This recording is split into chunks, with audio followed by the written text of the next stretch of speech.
नमस्कार साथियों, आप सभी का स्वागत है हमारे YouTube channel my study class में। जैसा कि साथियों हम देख रहे थे बाल विकास से संबंधित 30 महत्वपूर्ण प्रश्न, यह उसका जो है दूसरा पार्ट है।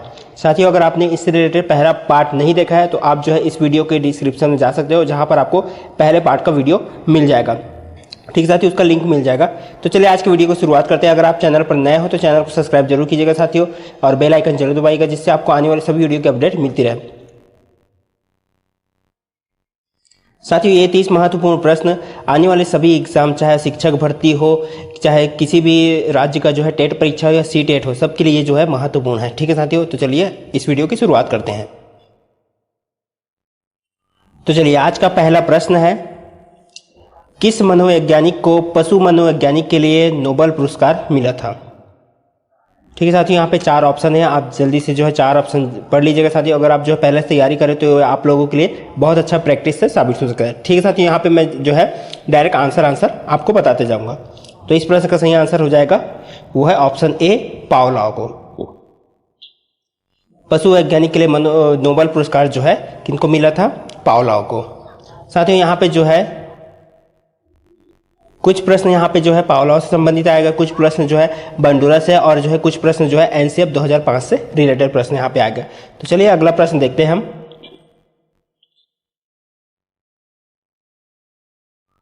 ई पावलोव के प्राचीन अनुबंधन सिद्धांत में भोजन है। तो यहाँ पे आप 4 ऑप्शन देख सकते हो, तो इसका जो राइट आंसर हो जाएगा वो है ऑप्शन बी, अनुबंधित उद्दीपक। ई पावलोव के प्राचीन अनुबंधन सिद्धांत में भोजन क्या है? अनुबंधित उद्दीपक। अगला प्रश्न देखते हैं,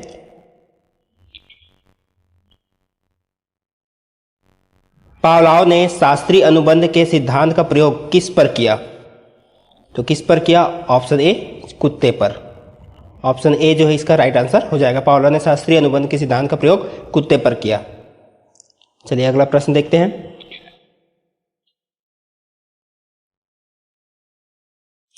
तो इस प्रश्न को ध्यान से पढ़ना साथियों, प्रश्न काफी लंबा है। मैं अपनी चाबियां मेरे टेलीफोन के पास खूंटी पर टांगता था, अब मैंने चाबियां रखने की जगह बदल दी, फिर भी मैं चाबियां लेने खूंटी के पास ही जाता हूं, यह उदाहरण है। तो यहाँ पे 4 ऑप्शन देखते हो, यह किस चीज का उदाहरण है? तो इसका जो राइट आंसर है वो है ऑप्शन ए, अनुबंधन का। ठीक है साथियों, ये ऑप्शन ए अनुबंधन का सिद्धांत है। अगला प्रश्न है, निम्नलिखित में से शास्त्रीय अनुबंधन का उदाहरण है। तो यहाँ पे 4 ऑप्शन को आपको पढ़ना होगा, इनमें से पता लगाना है कि कौन सा शास्त्रीय अनुबंधन का उदाहरण है। तो चलिए पढ़ लेते हैं। कुत्ता विद्युत शक की मजबूरी को सीख लेता है, चूहा भोजन प्राप्ति हेतु लीवर दबा देता है, कुत्ता घंटी बजने पर लार टपकाना सीख लेता है, और कबूतर भोजन की प्राप्ति हेतु कुंजी में से झांकना सीख लेता है। तो इनमें से कौन सा है शास्त्रीय अनुबंधन का उदाहरण? तो इसका जो राइट आंसर है वो ऑप्शन सी, कुत्ता घंटी बजने पर लार टपकाना जो है सीख लेता है, उसको पता चल जाता है कि अब खाने मिलने वाला है। चलिए अगला प्रश्न देखते हैं,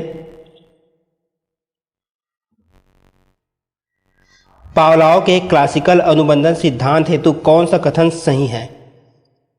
तो आप जो है चारों ऑप्शन पढ़ने की कोशिश जरूर कीजिएगा साथियों। तो इसका जो राइट आंसर है वो है ऑप्शन ए, स्वाभाविक उद्दीपक के प्रति स्वाभाविक अनुक्रिया, ये कथन जो है इसमें से सही है। चलिए अगला प्रश्न देखते हैं,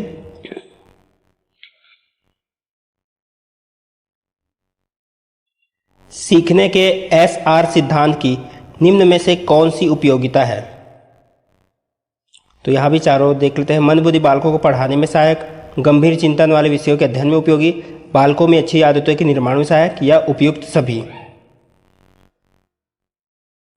तो इस प्रश्न का सही आंसर हो जाएगा साथियों उपयुक्त सभी, यानी कि ये तीनों जो है ये सही आंसर है। सीखने के एसआर सिद्धांत की निम्न में से यही उपयोगिता है। चलिए अगला प्रश्न देखते हैं, पावलोव के अनुबंधन प्रयोग में केवल ध्वनि के उपस्थित करने पर होने वाली अनुक्रिया को कहते हैं। तो क्या कहा जाता है? तो इसका जो राइट आंसर है वो है ऑप्शन बी, अनुबंधित अनुक्रिया। ऑप्शन बी इसका राइट आंसर हो जाएगा। अगला प्रश्न देखते हैं, पावलोव किस देश के मनोवैज्ञानिक थे? तो इसका जो राइट आंसर हो जाएगा वो है ऑप्शन ए, रूस के। चलिए अगला प्रश्न देखते हैं। निम्न में से कौन सा अधिगम सिद्धांत पुनर्बलन को महत्वपूर्ण मानता है? तो कौन सा? तो इसका जो राइट आंसर हो जाएगा साथियों उपरोक्त सभी, ऑप्शन डी। तो थार्नाई का संबंधवाद सिद्धांत, स्किनर का क्रिया प्रसूत अनुबंधन सिद्धांत और पावलोव का अनुबंधन सिद्धांत, ये अधिगम सिद्धांत पुनर्बलन को महत्वपूर्ण मानता है। तीनों सही हो जाएगा। चलिए अगला प्रश्न देखते हैं। यहाँ तक साथियों देख सकते हो आप पावलोव से ही संबंधित था। अब हम अगला प्रश्न देखते हैं। यहाँ पे आपको मिल जाएगा अल्बर्ट बंडूरा से संबंधित प्रश्न। अब जो है अल्बर्ट बंडूरा से संबंधित प्रश्न आपको मिलेंगे। अगला प्रश्न है, बंडूरा के अनुसार अधिगम आधारित है। तो यहाँ से शुरू हो जाता है अल्बर्ट बंडूरा से संबंधित प्रश्न। तो बंडूरा के अनुसार अधिगम आधारित है तो किस पर? तो इसका जो राइट आंसर है साथियों ऑप्शन सी, अनुकरण पर। ऑप्शन सी इसका राइट आंसर हो जाएगा। चलिए अगला प्रश्न देखते हैं।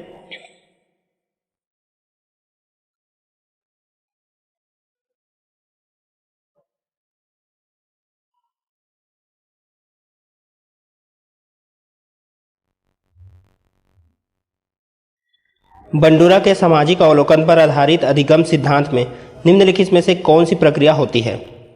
तो कौन सी प्रक्रिया होती है? तो इसका जो राइट आंसर है वो है ऑप्शन बी, प्रतिधारण।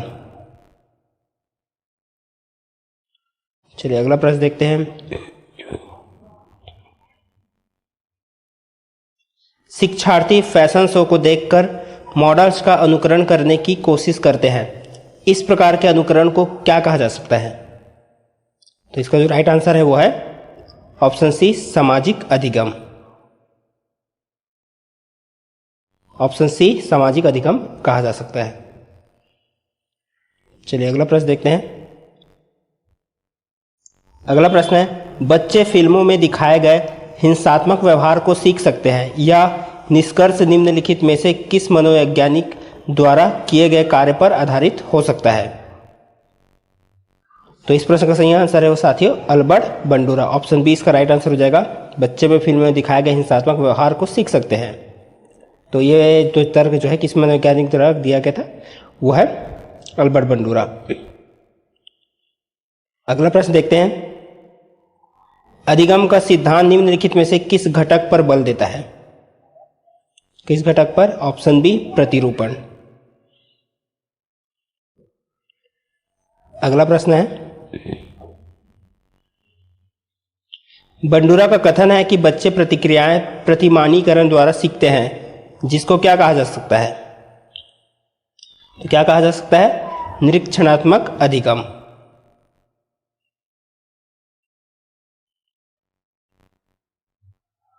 अगला प्रश्न है, अल्बर्ट बंडूरा के सामाजिक अधिगम सिद्धांत के अनुसार निम्न में से कौन सा सही है? तो इनमें से कौन सा कथन जो सही है? तो चारों ऑप्शन को आप जरूर पढ़िएगा साथियों वीडियो को पॉज करके। तो इसका जो राइट आंसर है वो है ऑप्शन ए, बच्चों के सीखने के लिए प्रतिरूपण मॉडलिंग एक मुख्य तरीका है। ये कथन जो है सही है।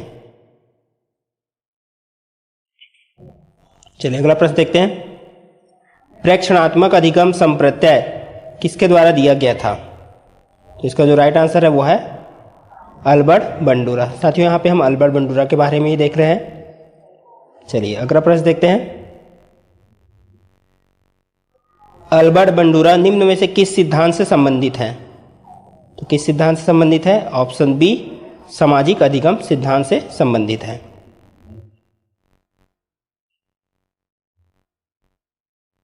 चलिए अगला प्रश्न देखते हैं। जब पर्यावरणीय प्रभाव संज्ञानात्मक कारकों के साथ मिलकर अधिगम के लिए जिम्मेदार होते हैं तो इस तरह की अधिगम को निम्न रूप में माना जाता है। तो इस तरह की जो अधिगम को निम्न रूप में माना जाता है। तो किस प्रकार का अधिगम है? तो यह है प्रयत्न एवं त्रुटि अधिगम। ऑप्शन सी इसका जो है राइट आंसर हो जाएगा। चलिए अगला प्रश्न देखते हैं। निम्नलिखित में से किसने विकास के चरणों से जुड़े विकास सिद्धांतों को प्रस्तुत नहीं किया है? तो इनमें से कौन है जो विकास के चरणों से जुड़े विकास सिद्धांतों को प्रस्तुत नहीं किया है? तो किसने? तो option B, Bandura, Albert Bandura ने। ठीक है साथियों, इन चारों ऑप्शन में से। चलिए अगला प्रश्न देखते हैं। निम्नलिखित में से किसने व्यक्तित्व का एक विशेषता सिद्धांत ट्रेट थ्योरी प्रस्तावित नहीं किया? तो किसने? तो इसमें भी इसका जो सही आंसर हो जाएगा अल्बर्ट बंडूरा। चलिए अगला प्रश्न की ओर बढ़ते हैं। अब अगला प्रश्न है साथियों, ये एनसीएफ 2005 से रिलेटेड। राष्ट्रीय संचालन समिति के अध्यक्ष थे, तो कौन थे? Option A professor Yashpal. चलिए अगला प्रश्न देखते हैं। एनसीएफ 2005 के अनुसार एक शिक्षक की भूमिका होनी चाहिए, तो क्या होनी चाहिए? ऑप्शन बी सुविधा दाता।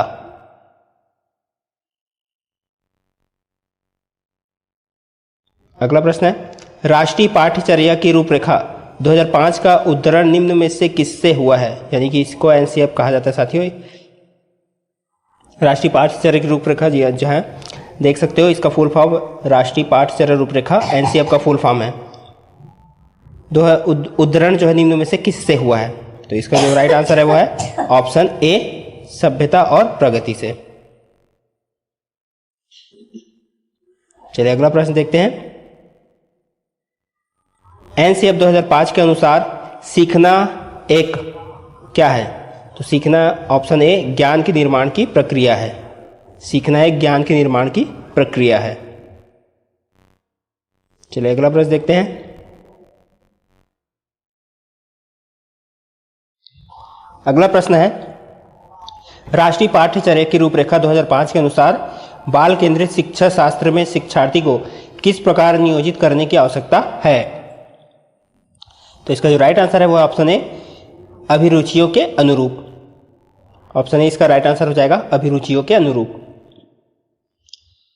अगला प्रश्न है, राष्ट्रीय पाठ्यचर्या की रूपरेखा 2005 के अनुसार कक्षा में शिक्षक की भूमिका होनी चाहिए, तो क्या भूमिका होनी चाहिए? तो इसका जो राइट आंसर ऑप्शन बी एक उत्प्रेरक के रूप में। ठीक साथियों, अगला प्रश्न देखते हैं। अगला प्रश्न है, राष्ट्रीय पाठ्यचर्या की रूपरेखा 2005 के अनुसार सत्य नहीं है, तो इनमें से कौन सा कथन जो है सत्य नहीं है? तो इसका जो राइट आंसर है ऑप्शन सी सभी बच्चे व्यक्तिगत स्तर पर एक ही तरह से सीखते हैं, ये जो है सत्य नहीं है। बाकी चारों ऑप्शन आप जो है साथियों पढ़कर देख सकते हो। ठीक है साथियों, चलिए अगला प्रश्न देखते हैं, और ये जो होगा आज का आखिरी प्रश्न, ये 30वां प्रश्न होगा साथियों। एनसीएफ 2005 के अनुसार भाषाई अल्पसंख्यक वाले वर्गों के बच्चों को शिक्षा किस भाषा में दी जानी चाहिए? तो किस भाषा में देना चाहिए? ऑप्शन ए उनकी मातृभाषा में। ऑप्शन ए इसका जो है राइट आंसर हो जाएगा। तो साथियों ये था हमारा भाग 2 का जो है बाल विकास से संबंधित 30 महत्वपूर्ण प्रश्न। आज की वीडियो में बस इतना ही। वीडियो को देखने के लिए बहुत बहुत धन्यवाद। चैनल पर नए हो तो सब्सक्राइब जरूर कर लीजिएगा साथियों। आगे और भी इसी तरह की वीडियो आप लोगों के लिए आती रहेगी। तो मिलते हैं इसी तरह और अगले वीडियो के साथ।